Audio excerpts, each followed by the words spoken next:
The GLiTcccH by Blue Flame, with 23 thumbs up, 1 thumb down, 18 comments, and 209 referrals. The tags for the story are dark, random. Something isn't right in Ponyville. Every pony is acting strangely, and Twilight can't figure out why. The ponies that star in the story are Twilight Sparkle and Spike. Chapter 1, with 1004 words. The wall opened up and swallowed Twilight's body whole. All she could see was a bright light and tons of binary code flying around an infinite tunnel of madness. Pain shot throughout Twilight's body as she squirmed around. This isn't real. This shouldn't be happening. Her muscles ached and her head spun. She kept seeing visions of these boxes with light streaming out of them. After a few minutes, the numbers began to distort and her vision blurred. Her vocal cords strained as she screamed as loud as she could. And then there was nothing. "Spike, go get my quill, please. I need to write a letter to the princess," Twilight yelled as she pulled a blank scroll from a drawer. It's been a pretty strange day so far.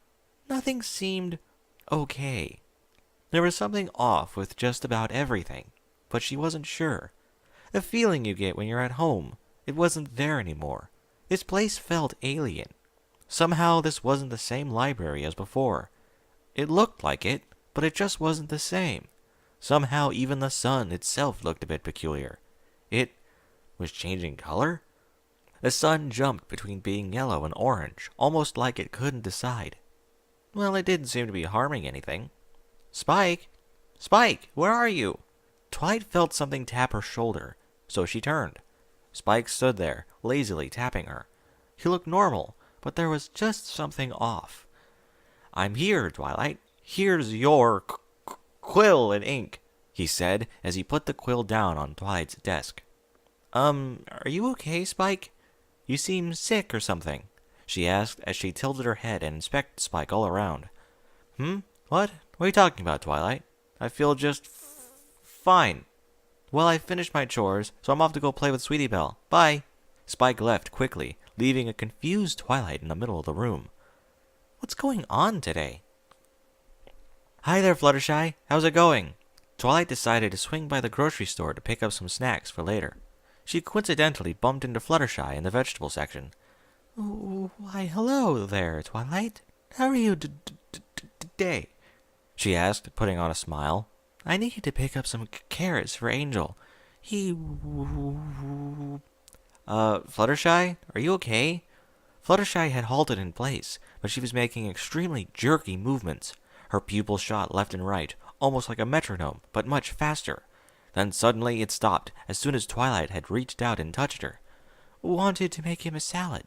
Well, it was good to see you, Twilight," she said as she walked away with her bag of carrots. Wait, was that there before? "All right, bye-bye, Fluttershy." Twilight's head ached. She was fine before she touched Fluttershy, but now it felt like she'd been hit by a train. Whatever, I guess I should just go home and get some rest. Ding dong, the doorbell resonated around the tree. Wait, doorbell? The tree never had a doorbell. Spike walked lazily over to the door, his feet scraping the ground as he walked. He opened the door, stifling a yawn. "Hey there, Rarity." "Twilight, Rarity's here," he yelled. Rarity? Why is she here? Thought Twilight as she trotted down the stairs. "Oh, hello, Rarity. What brings you here? Oh, come on in." "Oh, ha ha, very funny, Twilight. You know why I'm here. We had a lunch date today, remember? You told Spike to ask me this morning." "Spike? What? I never told him anything this morning." "Spike, why did you make that up? What have I told you about lying?"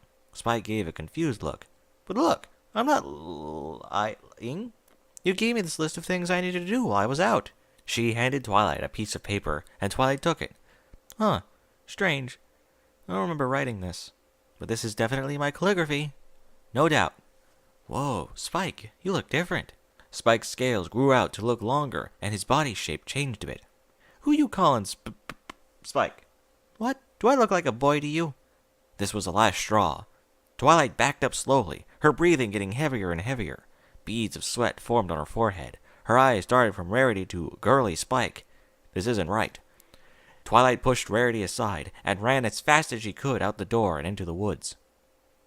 There is no forest. It's just gone. Twilight screeched to a halt and fell onto her haunches. No! Why is everything changing? The apples. Maybe Sweet Apple Acres is still normal. Error. No such group. Where Sweet Apple Acres once was is now an abandoned farmhouse and a dilapidated barn. A for sale sign hung by one side of a broken wooden post. Under it was written, property of the Flim Flam brothers. I have to get back to the tree house now. Twilight screamed as she threw herself into a full sprint back to the Golden Oaks Library. She ran through the town, which just felt much darker overall. She saw ponies she knew and ponies she didn't know. They all turned to watch as she ran as hard as she could. Her breath staggered, and her heart pumped battery acid through her veins. Twilight arrived and burst through the door of the library, but it was full of ponies. It was a party. No, not just any party. It's the party that Pinkie Pie threw for Twilight when she first arrived. There she was, standing and drinking hot sauce. Error, no such user. The wall of the library split, revealing a bright white light streaming out of it. Twilight felt the vacuum pull her in. This was it. It's over. Warning, system failure. Starting reboot.